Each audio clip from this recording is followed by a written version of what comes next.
Today we're going to be talking about the Surreal Entertainment Godzilla Smashies. This is the SDCC exclusive box set that features a black and white Godzilla, an atomic breath Godzilla, and the boxed exclusive only Rodan. Yeah, I don't know when these are going to be hitting store shelves, but they will be featuring a burning Godzilla, a non-black and white version Godzilla, black and white Godzilla, atomic breath Godzilla, Mecha Godzilla 1, Mothra, and King Ghidorah. These things turned out to be a lot bigger than I expected. I expected them to be a lot smaller, maybe more so like the kid robot size. So upon getting these out of the box, you can kind of hear my response of just how huge they are and how surprising that was. Jeez, man! Dude! These things are huge! But what I feel is even more surprising is just the fact that these things are of a nice quality. Surreal Entertainment, my first experience with them was the Jumbo Mothra plush, and it was good, it wasn't great, so I didn't know what to expect with these. Thankfully, these things are adorable, I love them, and now let's get to talking about them, shall we?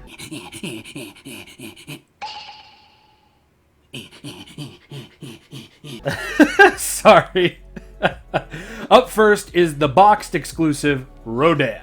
And you know, for what's essentially just a stress ball Rodan figure, this honestly looks pretty dang cool. I think the one thing I'm most surprised about with this release is just how well the paint is holding up. Yeah, it's not the greatest in all areas, as you can see here, but again, just the fact that it looks as good as it does, and that the printing is as nice as it is, despite this being a little bit on the wonky side. I don't know, it's leaving me rather impressed. Mind you, this is very much a novelty release. I wouldn't say this is a full-on collector's release, but then again, this was an SDCC exclusive, but I don't know, for what they are, I feel like they definitely exceed what I was expecting. And the fact that there is detail present, any detail at all honestly, is just a welcome surprise. Sure, it's not 100% spot on, but again, it is technically a stress ball.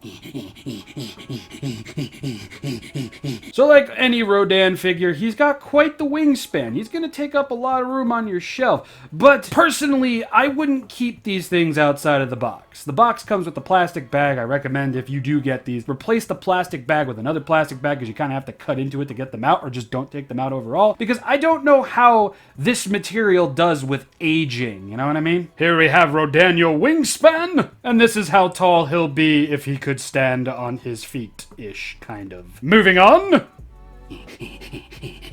For a nice rubbery and squishy flappy flap boy, I would definitely give the details present here a solid star, because you can absolutely tell it's Rodan just by the facial features alone, and mostly this over here. The painted or sprayed on applications really aren't the best, but considering that this thing is a squish, I think they definitely turned out a lot better than I was expecting. I mean, I don't know what I was expecting, but this thing looks pretty dang cool. And from far away, you know, he's a big little flappy flap boy. So, you know, it's not grade A perfect, but I guess for what it is, this would be a solid star in terms of paint as well. Even though the printing over here is kind of running into his thighs. And if I had to rate the gimmick of this little set,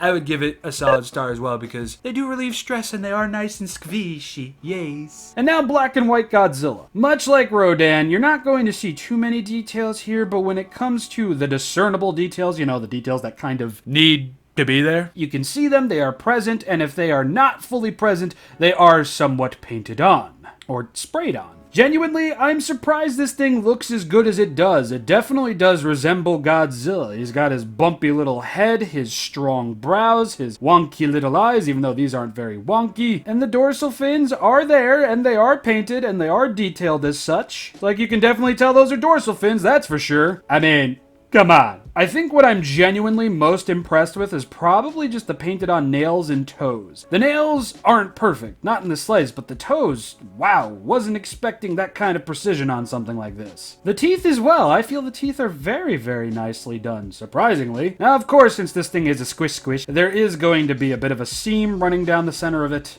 Well, all along it, essentially, down and under his butt and everything. And then we got the Toho copyright, and that is to be expected because of the material this is made out of. Oh wow, he's even got his little Goji ears over here. Nice. And, you know, squishy, squishy, squishy! Return to form. Assume form. James Blake.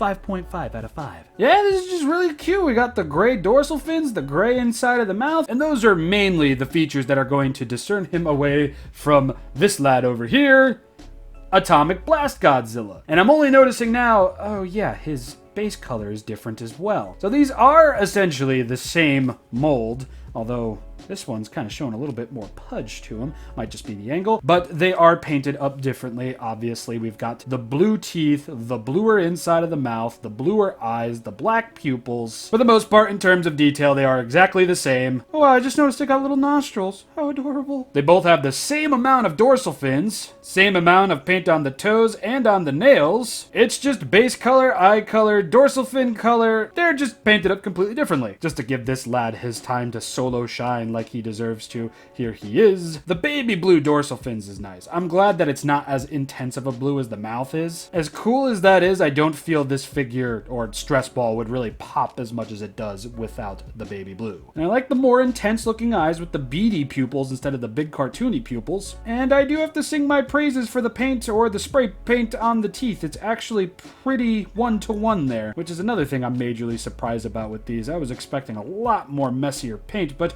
alas, no messy paint. Just squeezing some goji. And here is how tall they are. A little bit over 3 inches, almost 3.5 inches. Squishy Goj 1 and Squishy Goj 2, just like Rodan. Solid star in terms of detail, solid star in terms of paint, solid star in terms of gimmick. They're exactly what they need to be. They really, really are. And honestly, I don't think they need to be anything more than what they are. I love how simple they are. I love that they're of a bigger size. And if these things ever come to stores, or at least stores near me, or maybe even online, I would definitely buy more of these. Would you guys be interested in an unboxing video of all of these? Because if that's possible, I will most certainly be doing that. Anyway, this was available on Big Bad Toy Store. I don't know if it still is available on Big Bad Toy Store as of right now, but I will be leaving a link in the description below for you all to cop if this video sold you on them. And until next time, everybody, gotta thank my patrons, gotta ask that you all check out my social media and my merch pages, and until the next time, whenever that will be, sometime during this week, I imagine, I will see you all then and there.